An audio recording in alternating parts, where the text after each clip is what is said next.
Hey everybody, I'm so excited to be sitting next to one of the most inspiring people that has come into my life the last 6 months, Melissa Denning.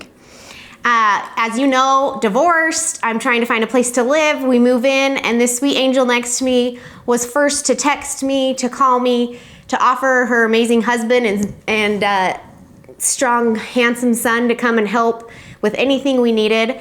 But little did I know, not only just being a mom with amazing children and how busy she is, she has some major health challenges in her life. And I was blown away that she was so kind, but then had so much on her plate. So Melissa, can you tell us what you deal with on a daily basis? I have a genetic, I don't want to call it disease. It's a genetic thing where my retinas are dying. And so I'm going blind. You're going blind. Yeah. And if you mind me asking, what era of age are you in? Are you in 30s, 40s? I like that era. I am in the early 40s. Okay, so that has to be extremely frustrating because you have a son that's younger than my own. I know Wyatt loves to go over and play. So can you tell us the ages of your children? Colson will almost be 7 in a couple weeks, and then Elena is almost 16. And Corey is 18, getting ready to go on a mission. Okay. For his church, yep. So not only are you dealing with the challenges that we all have as moms, you're dealing with the challenge of not being able to see your children. How has this affected you being your day-to-day of being a mom? Well, it affects it constantly. But this has been, sorry, I am an emotional person. That's okay. This is a tender subject, so you're good.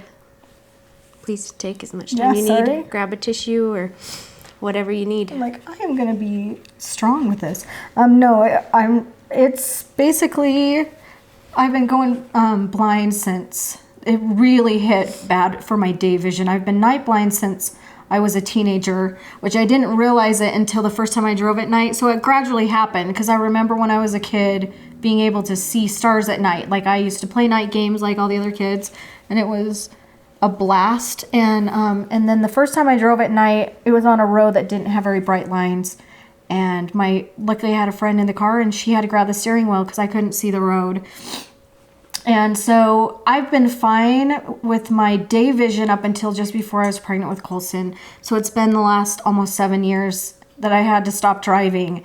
And that was a big part of becoming harder as a mom because you run them everywhere. Yeah, you're the taxi, you're the carpool, and now that's something that used to be cumbersome that you wish you could do. Exactly. So I haven't been able to drive for the last almost 7 years, and that one was rough, kind of losing your independence and having to rely on other people. And being so young. Yeah, how frustrating. Definitely. Still haven't, I had a brand new baby. And then the other kids, but it's been a process. It doesn't happen overnight. And with me crying makes me look like I'm not deling with it well, but I really am. It's just, still an emotional. It's still an emotional thing, but yeah, it's been challenging. Not because it happens gradually. I didn't just wake up overnight, the next day and not be able to see anymore, and so it's kind of a constant grieving process. Because as it adjusts, or as my vision gets worse, I have to adjust to that new normal. Yeah. And then it goes away. It gets worse again, and then I have to readjust and grieve what I just lost. So that has been difficult for me, but I've learned to deal with it. I guess that you kind of have to. Absolutely. You just deal with what you have. But being the mom part has been the hardest part. Is not being able to do all the things that I used to be able to do for my kids. Can you give us a percentage of what eyesight you do have? So say, I think you told me percentage once. So 100% is you can see perfectly. Yeah. Where would you say that is for you right now? Probably about 8 or 9%. 8 or 9%. Yeah. Okay. Yeah. But I have good eye days and bad eye days. So some days everything's just super blurry, like I'm looking through a cloud and I can only see like light and dark. And then some days my eyes are clearer and I can see a lot better. And honestly, I've gotten to a point where instead of being like frustrated with those days, I am so grateful. And those are the days when I'm like, okay, Dave, let's go on a drive, because I want to see what our neighborhood looked like. Yeah. The last neighborhood we lived in, I didn't see it for almost 4 months. And I had a really awesome eye day one day, and I was on a walk with Colson, and I was like, I was used to him describing me every house as we walked past them. And I was so excited because I could see the houses. So I was like taking a mental picture of all of them. Because honestly, all you have to do is see something once and you remember it. And so that is just kind of a beautiful tender mercy God gives me Is that every now and then. you get a glimpse of more eyesight. Yep. And I don't know why it is with that. What I have is called retinitis pigmentosa. So it's something that, there's all different forms of it, but in my family I have 2 siblings with it. And my parents are both carriers, but nobody has had it that we know of. And my parents don't have it, but 3 of the 5 kids got it. Wow. And so there's all different forms of it, but basically our retinas are dying and all the rods and cones in the retina, they aren't doing their job. They're dying. The cells are dying. So some days it's all about the blood flow to my retinas too. So I'm not getting enough to my retinas either. So some days maybe I have better blood flow. I don't know. Yeah. I've had acupuncture, which helps, but on that note, what treatment or what things can you do? There's not really treatment. I mean, there's not really anything that is fixing it yet. But I went and did some acupuncture in Canada, in Vancouver. There's a guy there who has been doing this for 20 years and helping people with their vision. It's just very expensive and kind of hard to maintain. It's not a for sure More fix. experimental. Yeah. And it helped improve the blood flow to my retinas, and so I definitely saw some improvement for sure. It just doesn't last, and so I'd have to do it constantly. And anyone that's been going to him for even like 15 years, it doesn't fix their problem, but it can help sustain the little bit of vision that they have. Improve that. So you were saying that you were going for a walk with your little one, and he describes what he sees. Yeah. How beautiful is that? It is. That is so sweet. And he's, again, for listeners, he's how old? He'll be 7. He's 6 right now. And he's learning so much about compassion and gratitude from you. What else has this trial taught your family?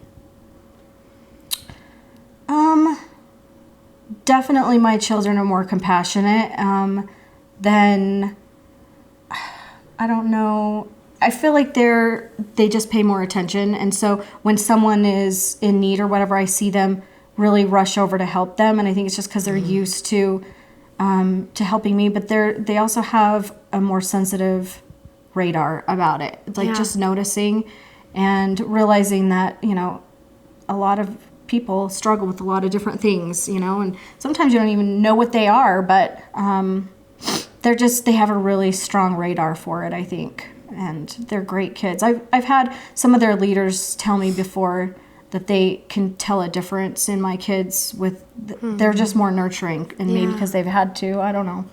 Well, they see their mom being an amazing strength. And you guys, I see her smiling more than most people. I see her showing up to church when we used to could go to this building called a church and sit there and be not bitter.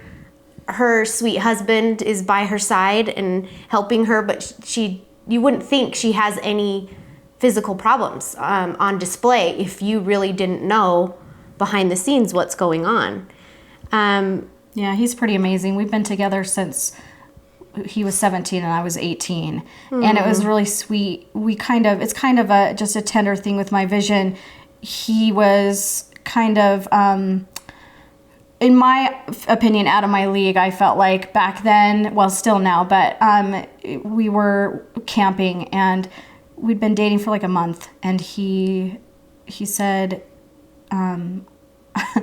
he hadn't held my hand or done anything. I'm like, what is going on? You know, like, is there something wrong with me? And we had to walk across, it was at night, I had to walk across a log over a little canal. And I was like, hey, could you help me walk across this? And he was so thrilled to have an excuse to hold my hand. And he's been doing that ever since, like leading me across stuff. I mean, we travel a ton. We just went last November to Rome and Greece and Venice.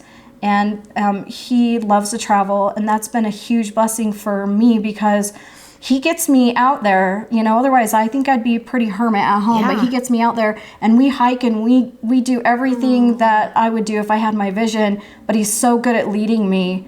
I mean, I don't even use a cane. I'm not to that point yet. I need to start getting, you know, trained on a cane, but if I'm with him, I can honestly do anything just by, you know, knowing how he turns his hand or whatever. I know when I need to step up or step down or some, you know, it's pretty amazing. That is such a sweet love story. Yeah. I mean, you have this epic romance that your kids can witness on a daily basis of what true selfless love is.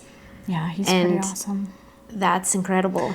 Yeah, he really is a big blessing. You know, when you go through hard things, and all of us do, you know, different times in our life, but you really are forced to take a lot of looking inside, you know, and being grateful for the things you have, and not dwelling so much on all the things you don't have, because that's not a good place to be. I've been there. Yeah. I did that for years. And being mad that this happened, and I'm finally at a point where I'm like, this is the trial, you know, that I've been faced with, and I've got to get to a point where I can embrace it. And so that's when I was talking about the days that I have good days. I thank Heavenly Father for the things I was able to see that day, instead of being mad all the other days for the things that I wasn't able to see. Like, that alone has helped my mindset so much. And they always say have an attitude of gratitude, and I always was like, oh, that's so obnoxious, you know, when you're going through hard things, that's so obnoxious, but it really is a true, real thing. If you tell your brain, you talk to yourself about the things that you're grateful for, it's hard to stay upset, and it's hard to stay in that mindset. It automatically takes you to a different place of just being grateful. So to help you embrace and soften your heart. Oh, yeah. So you would recommend to anybody going through health challenges, your secret would be gratitude. It's so true. It sounds so simple, and it is simple actually if you just can do it, but it takes a while to get there with your mindset, but it helps so much. It does. Yeah. Especially, you know, you have lots of people watching you in your home. Mm-hmm. You know, you have those little people seeing how you deal with your challenge. Mm-hmm. And you're leading them by example, and what a powerful example we are as moms. With whatever we're dealing with, whatever challenges come our way, little eyes watch us. And yeah, that's true. What an inspiration you are for your little people. And as, I don't know if you know, but anybody that knows you, I'm sure, will stand up in line and raise their hand. What an inspiration she has been to me. When you think, oh, my life's busy, I don't have time to reach out to this new person that just moved in across the street. Oh, I can't even see. You know, I mean, we could make this huge list of all these reasons why you wouldn't reach out to help somebody, especially when you can see 7 or 8%. But she had her husband lead her over here to my home. She gave me numbers of local schools, anything that you would think a neighbor might need, her telephone number. Just was an angel, and I had no clue. She didn't let her setbacks define her. And that is so inspiring. You know, we can't let those hard times hold us back from being who we're meant to be. And I love that you still travel, you still hike, you still. How incredible is that? It's a gift. It really is, that I have a husband who's just like, we're gonna do this, and we're not gonna let this stop us. And we're hoping to move to Europe this fall. But I've also had another kind of epiphany, if you will. We were in Mississippi when the coronavirus started, and I've never had an injury from my vision. So up to this point, which has been a big blessing. That's another thing. I think that when you have hard things, God gives you other things to counteract them, to help you through them. And so whether that's a talent, or whatever it is, and I'm like a cat. Like if I'm leading people, so I grew up in Idaho, and people would always be leading me at night in the dark because I couldn't see in the dark. But they would slip and fall, and I was the one who would hold them up. And anyone watching this who knows me will laugh about this because this happened so many times. I cheered in high school, and I've always just had really good balance, and I don't fall easy. It's been kind of crazy. And I know that may sound really silly, but it's a gift that I was given blessing to really be able to just not be clumsy, or I don't know, but I always land on my feet. I mean, the number of times I've tripped over stuff or whatever, it's amazing that I have not broke my ankle, from, tripping over things or whatever. But I fell in a pool. So I had my first injury because of my vision. And it wasn't falling in the pool part that hurt my foot. It was me, as I was falling, trying to counteract my balance. And when I did that, it gave me a Lis Frank injury in my foot. So basically, I bent my foot in ways it shouldn't be bent. Yeah. And it's the ligament that holds up the arch of your foot. So I haven't been able to walk on it for 9 weeks. I just barely started putting weight on it. But that was a really eye-opening experience for me. And that's funny to say that coming from me. Yeah. But I was like, okay, let's be real here. I have plenty of days of the frustration of I can't see, and there's all these things I wish I could be doing, that stuff's still there. But I deal with it better. But when I found out, when this happened with my foot, I had a lot of time laying down to be thinking about this, and I had a massive perspective shift of, okay, I can deal with not having my vision. I can't deal with not having my vision and not being able to walk. So I am so grateful for my body. I am so grateful that I know this injury is going to heal. Yeah.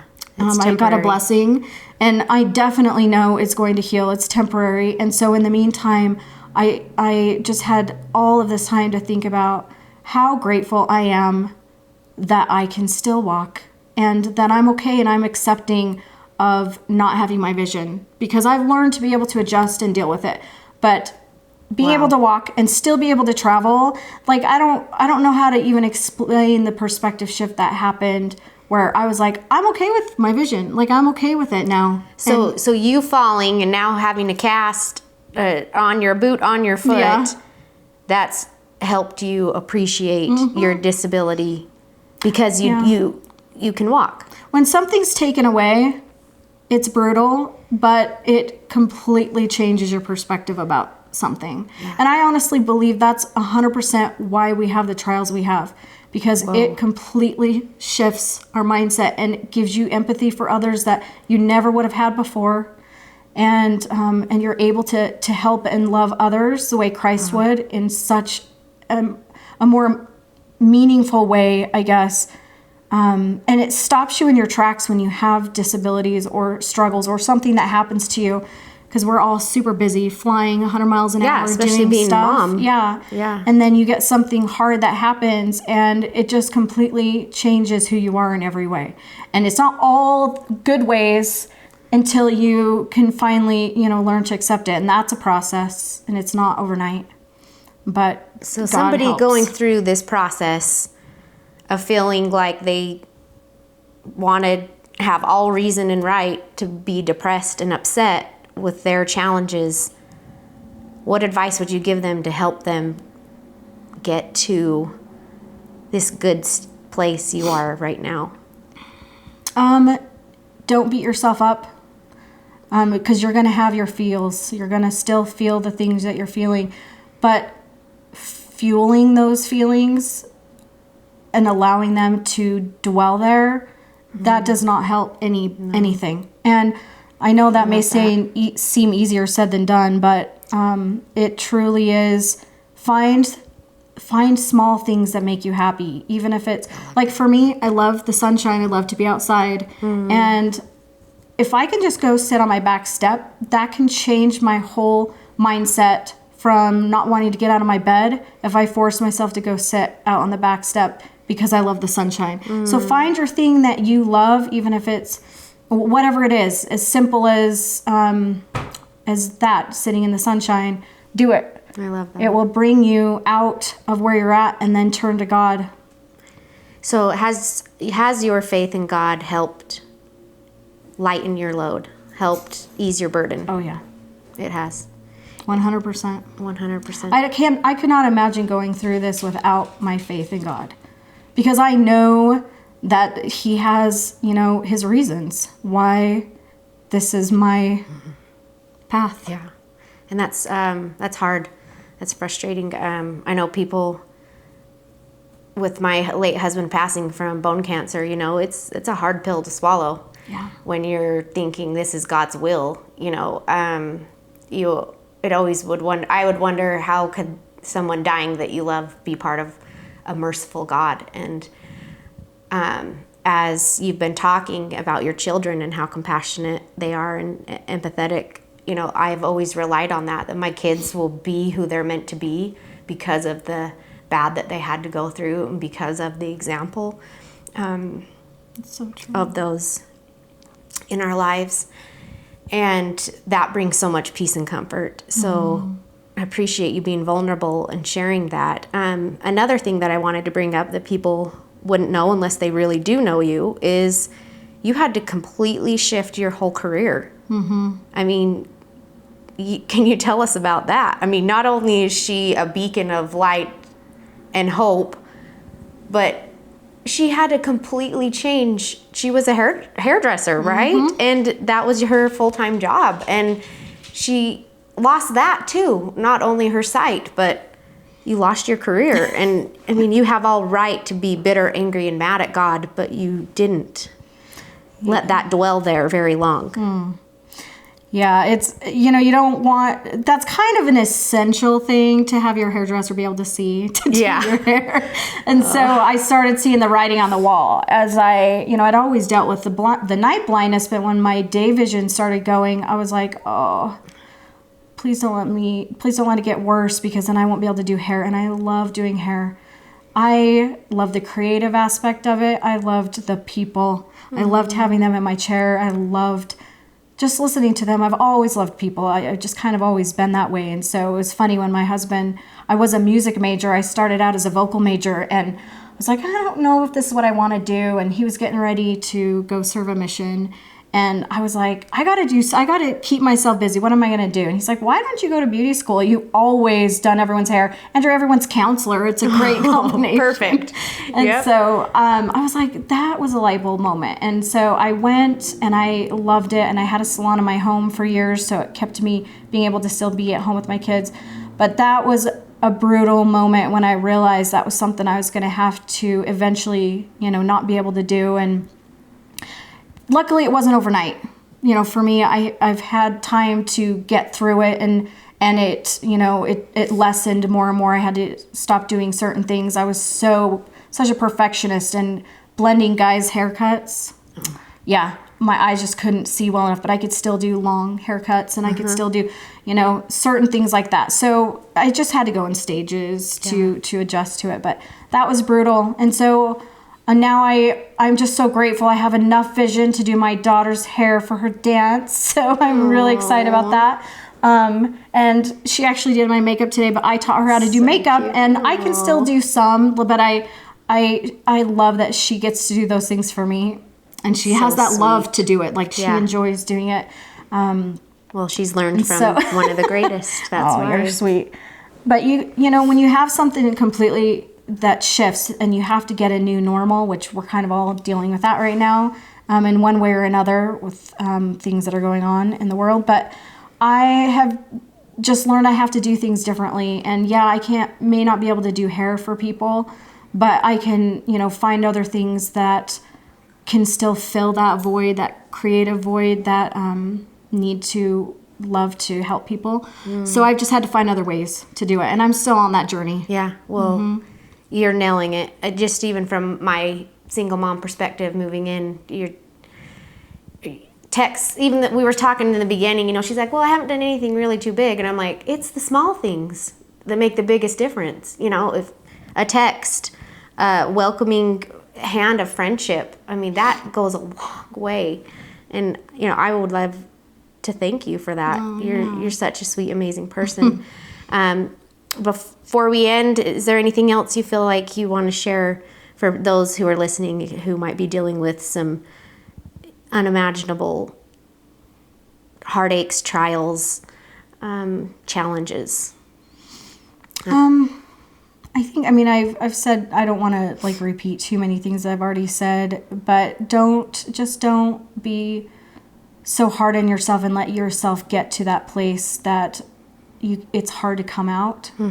And it's helped me to get to know people and love them. The more you know people, the more you see that they are real and they're going through hard things too, which helps. Not that you want other people going through hard things, but when you know that you're not alone, even if it's a completely different thing, then you can get out of your own head, because we automatically want to help others. As humans, we want to help others. And so serving others and helping them can fix everything that you're struggling with. Like, it can change your heart in a matter of one act of service. And I've struggled because I used to always be the one to do big things of helping someone, and now I can't do a lot of things to help. At least I don't feel like it, but you know, I can still cook, so I still like to make meals for people. And you know, you just kind of have to find the things that you can do to help others, and celebrate and that can take you out of the dark place that you're in. I love because where there's light, there cannot be dark at the same time. That's beautiful. Thank you so much, Melissa, for coming on today and sharing your inspiring story. I have had my mind blown several times throughout this with her perspective on gratitude. Like, how credible and amazing. So no matter what you're going through, I love Melissa's perspective that you need to be able to see the gratitude, see the good, see what you do have in your life, not what you don't have. And as we do that, that helps bring peace, hope, light, and perspective to your life. So if you are going through something hard, look at what you do have and what's going right. And I love you guys. Thanks for watching. And don't forget, no matter what, put on your big girl pants.